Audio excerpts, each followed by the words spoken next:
진짜 영광을 아는 자, 원래 메네메네 데겔 우바르신이라고 했는데 그게 이제 잘 기억이 안 날 것 같아가지고 진짜 영광을 아는 자라는 제목으로 우리가 오늘 말씀을 좀 묵상하려고 합니다.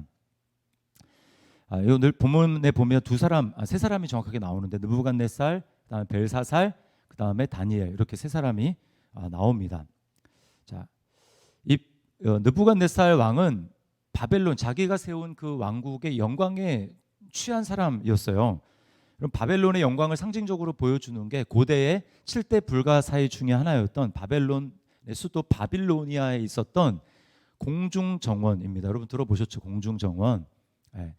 그 바닥 면적이 120m인가 가로 세로 그렇게 해가지고 평방미터가 되고 그 위에 7층으로 이렇게 점점 위로 올라가면서 좁아지는 7층으로 정원을 만들었습니다. 그래서 멀리서 보면 무슨 이제 거대한 빌딩 같기도 하고 거대한 숲 같기도 하고 그렇게 만들었어요. 이 바벨론의 느부갓네살이 이제 그 바벨론의 그 위에 한 500km 정도 떨어진 곳에 메데라는 나라에 의해서 바벨론이 망하잖아요. 오늘 끝에 보니까 그 메디아라고 하는 나라의 그 공주와 결혼을 하게 됩니다. 약간 좀 정락적인 결혼이 있었어요.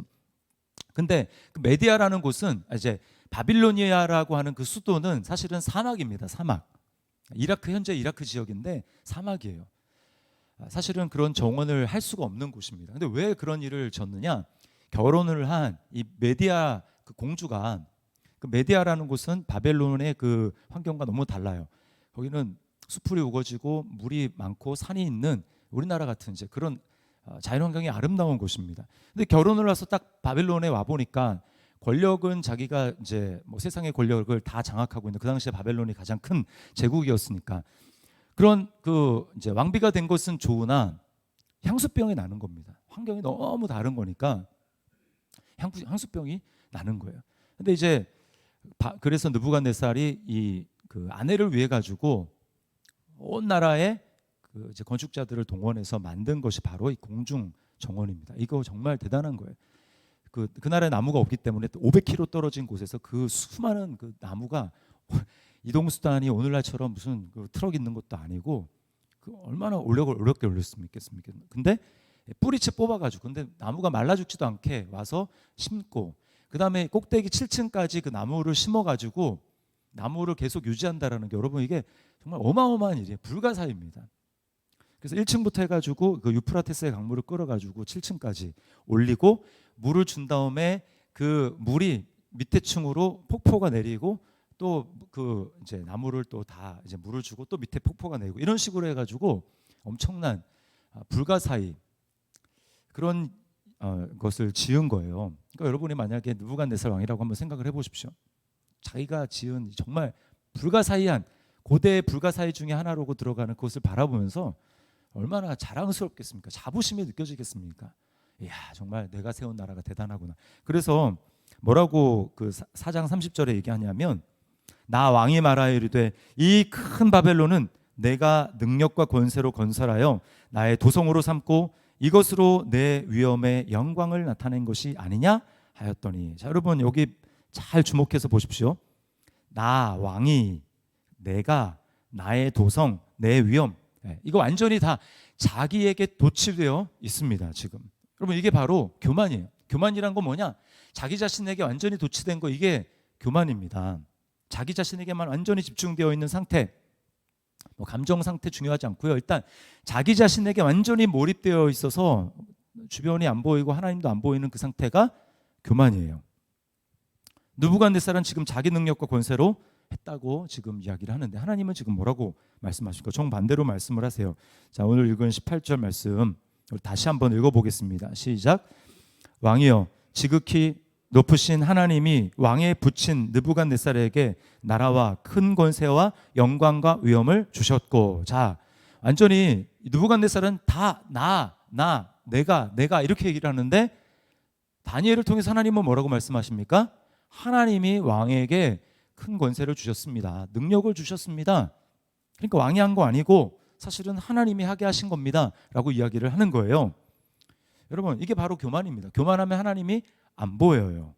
하나님을 하나님으로 또 자신의 주인으로 실제로 인정하며 살아가지 않습니다. 그러니까 하나님을 정말 경외하고 하나님을 주인으로 섬기는지는 그 사람의 말을 보면 압니다. 얼마나 실제로 그냥 평상시에 말하는 가운데 내 입에서는 하나님이 나오는가, 내 입에서는 내가 아니라 하나님, 주님, 그리고 그것을 정말 자연스럽게 이야기를 하는가. 여러분, 그 말을 들어보면 우리는 알 수 있는 거예요. 여러분, 하나님을 하나님으로 인정하고 주인으로 인정하는 사람의 말에 특징이 있습니다. 뭘까요? 감사입니다. 자, 저를 따라하십시오. 감사. 네, 감사. 감사가 영어로 뭐죠? 네, thank you. I가 아니라 you예요. you.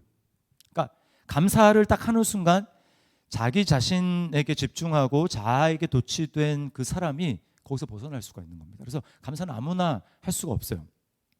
감사를 하는 순간 일단 자기는 아닙니다. 그렇죠? 땡큐는 자기에게 원인과 결과와 영광을 돌리는 게 아니고 하나님이 내 주변에 있게 하신 사람들에게, 주위에 나를 돕게 하시고 나에게 붙여주신, 또 나와 함께하게 하신 그 사람들에게 원인을 돌리는 거예요.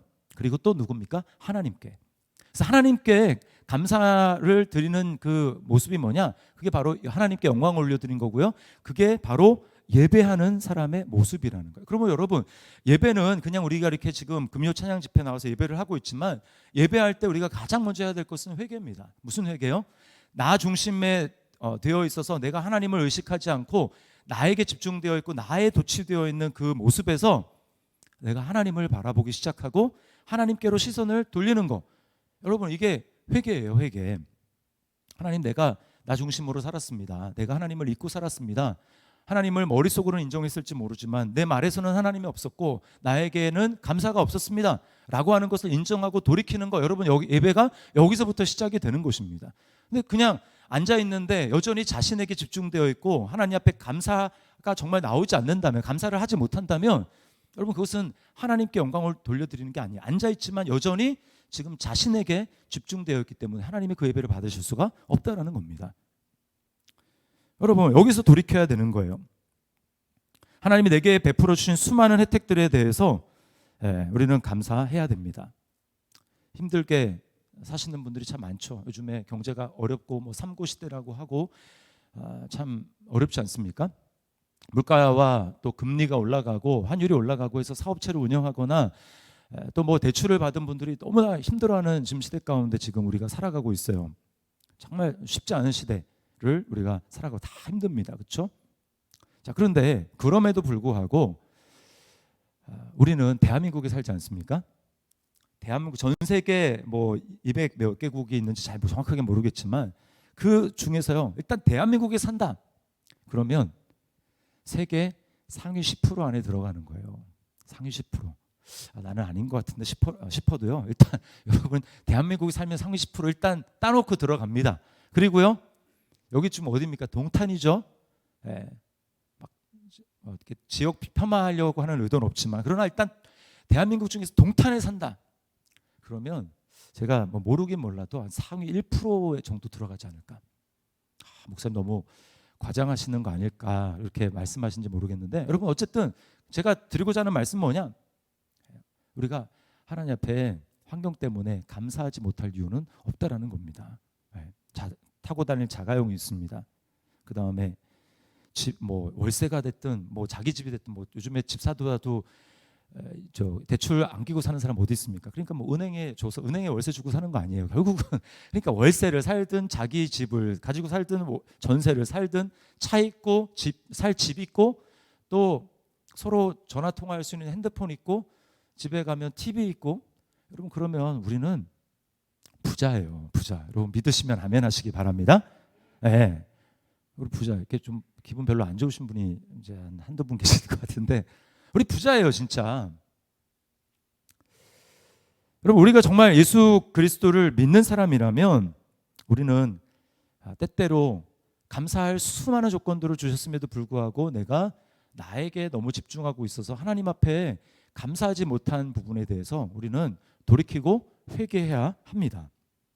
감사하지 않아서 하나님께 영광 돌리지 않는 것은 하나님의 진노 아래에 있다라는 뜻입니다. 나는 하나님의 진노 아래에 있는 사람들과 똑같은 사람이다 라고 하는 것을 삶으로 지금 그렇게 살아가고 있는 거예요. 자, 느부갓네살 그 손자인 벨사살을 보십시오. 벨사살. 그 이제 관계가 제가 새벽에도 얘기했지만 할아버지와 손자 관계입니다. 그리고 주석학자들에 의하면 그 아버지는 뭐 어떤 이유가 됐던지 뭐 건강상의 이유가 됐던지 이렇게 뒤로 빠지고 아들을 내세우고 뒤에서 뭐 큰 중요한 일에 대해서 간섭하는 이 섭정의 형태를 취했다고 해요. 그래서 다니엘을 나중에 나라의 셋째 통치자로 삼았다라고 하는 거는 왜 셋째냐면 아버지 있고 자기 있고 그 다음에 다니엘인 거예요. 그래서 셋째 통치자입니다. 굉장히 높은 거죠. 자, 그 할아버지 느부갓네살이 하나님께 영광을 돌리지 않고 자기가 내가 이렇게 했다라고 하는 것 때문에 결국 어떻게 됐습니까? 하나님이 그 왕위를 폐하고 짐승처럼 살아가면서 7년 동안을 그렇게 이슬에 젖고 짐승처럼 살아가도록 하나님이 징계를 하시죠. 그러다가 나중에 깨달았습니다. 이거 내가 하는 게 아니라 이거 진짜 하나님이 하셨구나. 하나님이 내게 그런 권세를 주셔서 내가 하고 할 수 있었구나. 하나님께 영광을 돌린 다음에 다시 지혜가 돌아왔어요. 그래서 그 다음에 통치 기간을 채울 수가 있었습니다. 자, 그런데 이 벨사살은 사실은 자기 그 할아버지가 그렇게 됐다라는 걸 다 알죠. 왜 모르겠습니까? 다 알았어요. 22절을 보세요. 22절. 벨사살이여, 다니엘 얘기합니다. 왕은 그의 아들이 되어서 이것을 다 알고도 아직도 마음을 낮추지 아니하고. 모르는 게 아니었습니다. 다 알았음에도 불구하고 계속 교만한 가운데 거하니까 감사하지 않고 하나님께 영광을 돌리지 않으니까 어떻게 합니까? 하나님이 심판하시는 거예요. 자, 손가락이 나타났습니다. 손가락이 나타나가지고 이 석회 벽에다가 메네 데겔 우바르신이라고 써요. 하나님의 심판의 메시지입니다. 세 가지인데 그 뜻이 세 가지예요. 자, 메네라고 하는 건 뭐냐면은 세는 겁니다. 우리도 딱 이제 어떤 정한 기한을 주고 할 때 어떻게 합니까? 숫자를 세죠.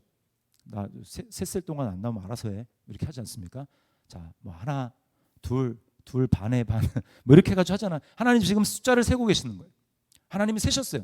세셨는데도 안 돌아오니까 이제 하나님 심판하겠다라는 겁니다. 자, 메네는 하나님이 숫자를 센다라는 거고요.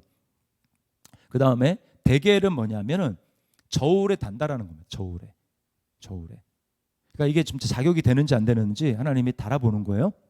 하나님은 우리 행동을 달아보시고 우리 마음을 달아보시는 하나님입니다. 자, 그런데 이 벨사살을 하나님이 이렇게 저울에 달아보니까 하나님의 저울에 달아보니까 자격 미달인 거예요. 자격 미달. 하나님이 더 이상 왕으로 그를 쓸 수가 없는 겁니다. 자격 미달. 우리가 놀이동산 같은 데 가면은 아이들의 나이로 측정하지 않고 어떤 놀이기구를 탈 수 있느냐 없느냐를 뭘로 정하죠? 이 키로 하잖아요. 키로. 그죠? 하나님이 딱 이렇게 재보는 거예요. 이렇게 달아보는 겁니다. 넌 안 된다. 여러분, 우리가 하나님의 심판을 통과하려면 우리 마음에 영원한 것이 자리 잡고 있어야 그것이 우리로 하여금 지탱하게 하고 하나님의 심판을 통과할 수 있게 합니다. 여러분, 무거운 것이 뭡니까? 하나님 앞에 설 수 있을 만큼 우리를 가볍지 않고 하나님의 저울에 달아봤을 때 가볍지 않고 무겁게 하는 것이 뭘까요? 그것은 바로 시편 1편 말씀에 의하면 의인과 악인을 기준하는 구절이 그 기준이 뭡니까? 하나님의 말씀이에요. 하나님의 말씀. 하나님의 말씀이 마음의 중심에 딱 있는 사람은 그 사람은 영원한 하나님의 말씀을 마음에 품었기 때문에 무겁습니다. 하나님이 봤을 때 인정할 수 있습니다. 그럼 악인은 어떻습니까? 악인은 말씀대로 살지 않죠. 그러니까 어떻게 합니까?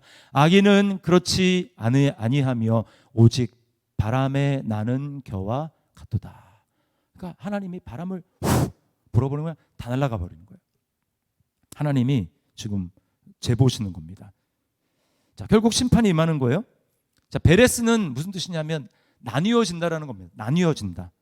그래서 바벨론이라는 한 나라가 이제 하나님의 심판을 받아서 두 나라에 의해서 바벨론이 망하게 되는 겁니다. 점령당하게 되는 거예요. 이게 심판입니다. 여러분, 우리가 오늘 살아가는 세상을 보십시오. 하나님께 감사하지 않습니다. 하나님께 영광을 돌리지 않습니다. 하나님께 감사하지 않고 하나님께 영광을 돌리지 않는 사람은 반드시 다른 것에 영광을 돌리게 되어 있습니다. 나는 하나님의 영광을 돌리지 않지만 나는 다른 것에 영광을 돌리지 않습니다. 착각이에요. 자신이 자각하지 못할 뿐이지 하나님께 감사하지 않고 하나님께 영광을 돌리지 않고 있다. 그러면 하나님 아닌 다른 무엇인가에 지금 나는 감사하고 있고 거기에 영광을 돌리고 있는 것입니다. 여러분, 느부갓네살에 대해서 이렇게 하나님께 감사하지 않고 있는, 하나님께 영광을 돌리고 있지 않는 느부갓네살에 대해서 21절에 보니까 들짐승의 마음이라고 그렇게 얘기해요. 들짐승의 마음. 정상이 아닌 겁니다. 인간의 마음이 아니에요. 하나님이 인간을 그렇게 창조하지 않으셨습니다. 근데 그렇게 하지 않으니까 뭐예요? 정상인 상태를 벗어나니까 이 들짐승의 마음이라고 이야기를 하는 겁니다. 자격을 잃어버린 거예요. 하나님 앞에 설 수 있는 자격이 없다는 겁니다. 그 들짐승의 마음이라는 것을 로마서에서는 뭐라고 하냐면 이 1장에 이방인들의 상태를 묘사하면서 상실한 마음이라고 얘기를 합니다. 상실한 마음. 상실한 마음이 무슨 뜻이냐면 하나님의 자격을 잃어버린 그런 마음의 상태를 이야기를 합니다. 그래서 로마서 3장 23절에 뭐라고 합니까? 모든 사람이 죄를 범하였음에 어디에 이르지 못해요? 하나님의 영광에 이르지 못하나니. 하나님의 영광에 이르지 못하는 사람은 하나님으로부터 분리돼서 영원한 심판 가운데 거하는 사람입니다.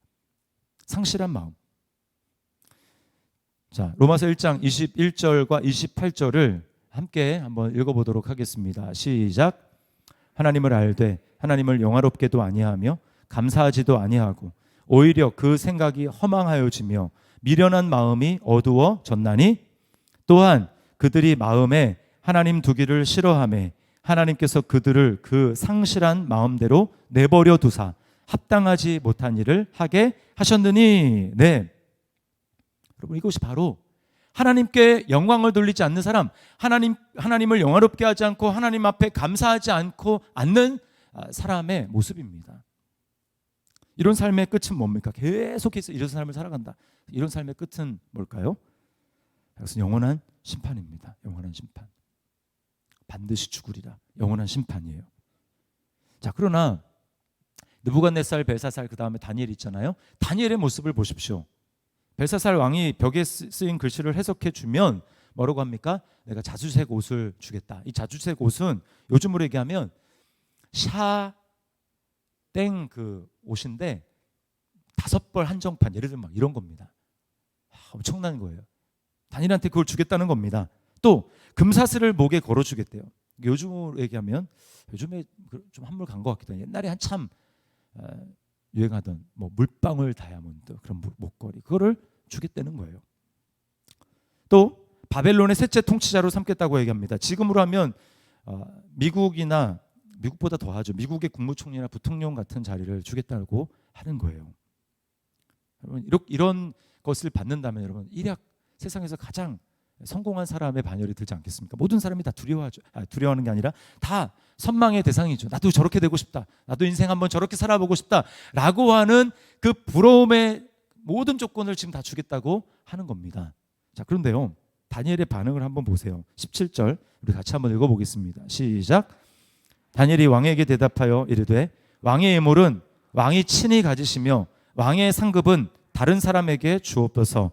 그럴지라도 내가 왕을 위하여 이 글을 읽으며 그 해석을 아뢰리이다. 다 필요 없습니다. 저 그딴 거 필요 없습니다. 뭐 왕이 가지시던가 다른 사람 주거나 그런 거 하십시오. 저는 그런 거 필요 없습니다. 여러분, 정말 멋있지 않습니까? 다니엘? 아유, 바보같이 그거 받아야지. 그걸 왜 그렇게 필요 없다고 하고 있어, 바보같이.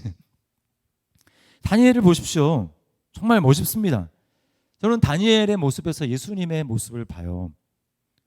사탄이 어떻게 합니까? 둘째 아담인 예수님을 정말 선악과는 비교할 수 없이 정말 보기 좋은 세상의 영광을 다 보여주고 뭐라고 합니까? 내게 절 한 번만 딱 하면 이 모든 것을 다 너에게 주겠다. 자, 그때 예수님은 뭐라고 하십니까? 아담은, 하와는 보기에 좋아 보이는 그것을 따먹어서 이 느부갓네살과 벨사살에 하나님께 영광을 돌리지 않는 그 길로 갔지만, 세상의 영광을 더 좋아 보이고 그 길로 갔지만, 우리의 구원자가 되시는 둘째 아담이신 예수님은 어떻게 하셨습니까? 예수님은 말씀으로 대적하십니다. 말씀으로. 예수님의 마음에는 말씀이 중심이 있었어요. 무거운 삶을 주님이 살아가는 것입니다. 주님이 뭐라고 합니까? 내게 절하면 이 모든 것을 주겠다라고 했는데, 사탄아 물러가라. 성경에 기록하기를 오직 하나님 한 분만 예배하며 그분만 섬길지니라, 그렇게 기록했다. 그렇게 예수님이 사단의 유혹을 물리치십니다. 여러분, 예수님은 자신이 누군지 분명히 아셨어요. 예수님은 하나님의 아들이시며 아들이시기 때문에 아들이라는 얘기는 다른 말로 얘기하면 상속자라는 얘기입니다. 그 하나님 나라를 단독으로 상속받을 수 있는 그 상속자가 바로 우리의 구원자 예수 그리스도셨어요. 그래서 여러분 이 정체성과 비전을 주님은 분명히 가지고 계시고, 그리고 이 땅에 사단에게 속아서 이 세상에 있는 것을 가짜 영광을 진짜 영광으로 착각하면서 하나님을 무시하고 내가 스스로 영광을 취해서 내가 교만해지고 나에게 도취된 그런 삶을 살아가며 감사하지도 않고 하나님께 영광을 돌리지도 않고 살아가는 그런 삶이 아니라, 그 삶에서 예수님이 우리에게 오셔서 더 놀라운 영광을 보여주시고 우리 하늘의 영광을 보여주시며, 바벨론의 영광과는 상대가 되지 않는 내가 하늘의 영광, 나의 신부된 교회의 영광, 그리고 하나님 나라의 그 영광을 주님이 우리에게 보여주시면서 우리에게 선물로 주셨어요. 그래서 우리가 예수님을 믿어서 예수님과 하나 된 순간 우리는 원래는 전혀 자격이 없는 사람이었지만 상실한 마음, 우리는 그런 자격을 완전히 상실한 그런 사람들 아닙니까? 그러나 우리가 예수 그리스도를 믿으며 예수 그리스도와 연합한 순간 우리는 시시한 이 세상의 영광이 아니라 영원한 하나님 나라에 대해서 여러분 눈이 열린 사람들이면, 가끔 좀 헷가닥해가지고 우리가 잠깐 세상에 대해서 이렇게 갈 수는 있지만 우리가 이미 그 영원한 하나님 나라를 봤는데 어떻게 세상에 그 영광을 바라보면서 거기에 마음이 완전히 뺏겨가지고 계속 그렇게 살아갈 수 있습니까? 아니죠. 잠깐은 그럴 수 있어, 잠깐은. 그러나 우리는 그런 영광을 위해서 살아가는 존재가 아니라 이미 우리는 봐버렸어요. 가장 좋은 것을 봐버렸어요. 그러면 더 이상 그 급에 미치지 못하는 것들은 눈에 채지가 않는 겁니다. 가장 좋은 걸 봤기 때문에. 그래서 여러분 보십시오. 점점 높은 건 사도 높은 걸 경험한 사람이 밑에 거는 안 삽니다. 그렇지 않습니까? 여기 기타 있지만 기타도 처음에 뭐 한 10만 원짜리 기타, 연습용 기타 막 그때는 그게 좋은지도 몰라요. 그런데 치다가 한 50만 원짜리 기타를 딱 보잖아요. 그러면 딱 소리를 들으면서 오, 소리가 다르다. 근데 50만 원짜리 기타 치는 사람은 10만 원짜리 기타 못 칩니다. 이제 만족이 안 돼요. 귀가 너무나 좋아져 가지고 못 들어줍니다. 근데 뭐 500만 원짜리 기타를 쳤다. 그러면 이제 그 밑에 급은 이제 보이지도 않는 거예요. 여러분 우리는 영원한 하나님 나라의 영광을 예수 그리스도로 말미암아 이미 본 자들입니다. 저는 믿음으로 봤는데 여러분도 보셨나요? 아멘 안 하신 분은 보셨는데 겸손해서 대답 안 하신 거죠. 우리는 그 영광을 본 사람이에요.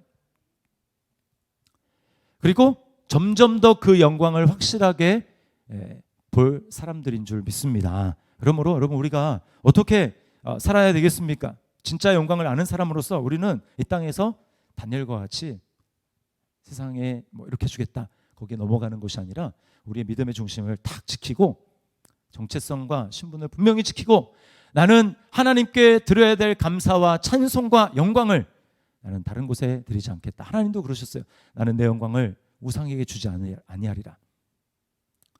하나님은 진정한 영광을 받으시는 분, 우리는 그 진정한 영광을 알아보고 그분에게 감사하고 그분에게 찬양하는 우리입니다. 우리가 다시 한번 우리의 신분을 기억하고 하나님 앞에 우리의 충성과 우리의 감사와 우리의 찬양과 우리의 영광을 하나님께 돌림으로 하나님을 영원롭게 하는 우리 저와 여러분의 삶이 될 수 있기를 주님의 이름으로 축원합니다.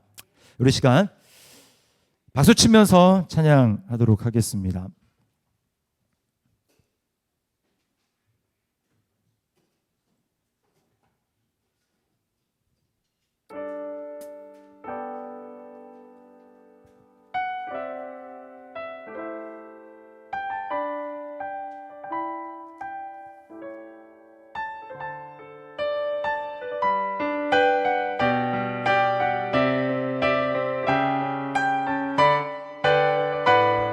슬픈 마음 있는 사람, 슬픈 마음 있는 사 조금 더 빨리요.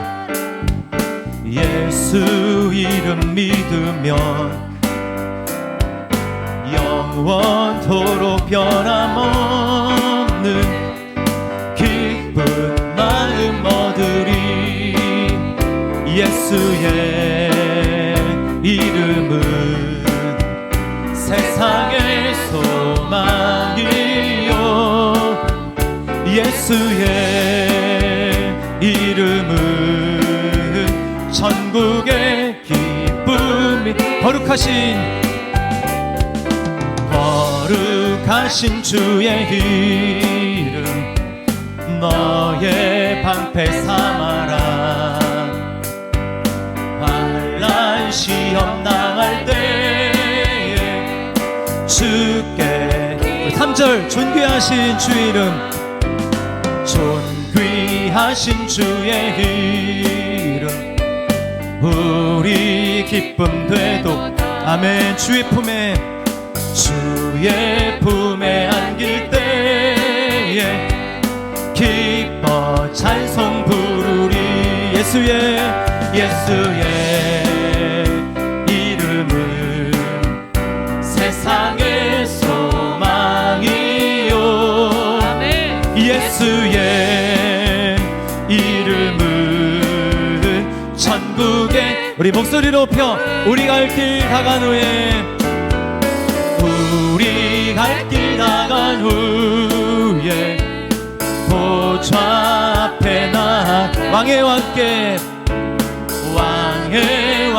경배하며 멸류 다시 한번 고백합니다. 우리 갈 길 다간 후에 우리 갈 길 다간 후에 보좌 앞에 나가 왕께 경배하며 멸류관을 드리리. 예수의 이름은 세상의 소망이요. 예수의 이름은 천국의 기쁨. 주의 보혈 능력이 또다. 주의 피 믿으오. 주의 보혈 그 어린 양의 매우 귀중 죄에서 자유를 얻게 함을 보혈의 능력 주의 보혈 아멘. 시험을 이기는 승리하리. 참 놀라운 능력. 육체의 정욕을 이기림은 보혈의 능력 주의 보혈 정결한 마음을 얻게 하니 참 놀라운 능력이로다. 주의 보혈 능력이 또다. 주의 피 믿으오. 주의 보혈 그 어린 양의 매우 귀중한 피 눈보다 더 희게 밝히는 것 눈보다 더 희게 밝히는 것 보혈의 능력 주의 보혈 부정한 모든 것 아멘. 정말 믿으십니까? 구주의 복음을 전할 제목 구주의 복음을 전할 제목 보혈의 능력 주의 보혈 날마다 나에게 찬송 주리 다시 한번 날마다 나에게 찬송 주리 날마다 나에게 찬송 주리 다시 한번 날마다 나에게 찬송 주시니 날마다 나에게 찬송 주니 참 놀라운 능력이 주의 보혈 능력이 또다. 주의 피 믿으오. 주의 보혈 그 어린 양의 매우 귀중한 피로다. 주의 보혈 능력이 또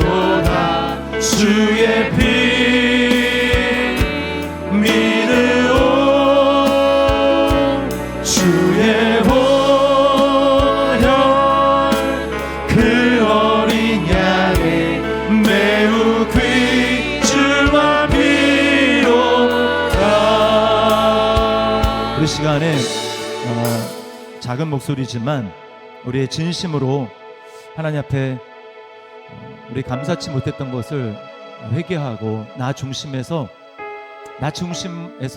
나에게 도취되어서 나만 바라보며 살았던 그 모든 것들에서 이 시간 돌이키는 하나님 앞에 기도를 했으면 좋겠고요. 아울러서 받은 복을 세어보라고 하지 않습니까? 하나님 내게 주신 사소한 것일지라도 감사해 보십시오. 하나님 이것이 감사합니다. 하나님 제가 밥을 맛있게 먹게 해주셔서 감사합니다. 나에게 새끼를 먹게 해주셔서 감사합니다. 비를 피하고 또 추위를 피할 수 있는 집을 주신 거 감사합니다. 함께 의지하며 살아갈 수 있는 가족 주신 거 감사합니다. 또 대한민국이 살게 하신 거 감사합니다. 예수님 믿게 하신 거 감사합니다. 지금 밖에는 그것이 믿어지지 않아서 그런 사람들이 참 많이 있는데 어떻게 우리가 정말 이 귀한 복음을, 하나님 나라의 복음을 우리가 정말 믿을 수 있습니까? 하나님을 아버지라고 부를 수 있고 그 하나님을 믿을 수 있고 우리 시간에 하나님 앞에 돌이키고 또 감사하는 시간이 됐으면 좋겠어요. 여러분 그래야 하나님이 우리 기도를 받으시고 우리 예배를 진짜 받으십니다. 이 시간 우리 정말 하나님 앞에 작지만 그러나 진솔한 고백을 담아서 하나님 앞에 회개하고 또 우리가 구체적으로 하나님 앞에 감사할 것들을 감사하며 나갔으면 좋겠어요. 우리 그렇게 기도하며 나가도록 하겠습니다. 우리 기도할게요.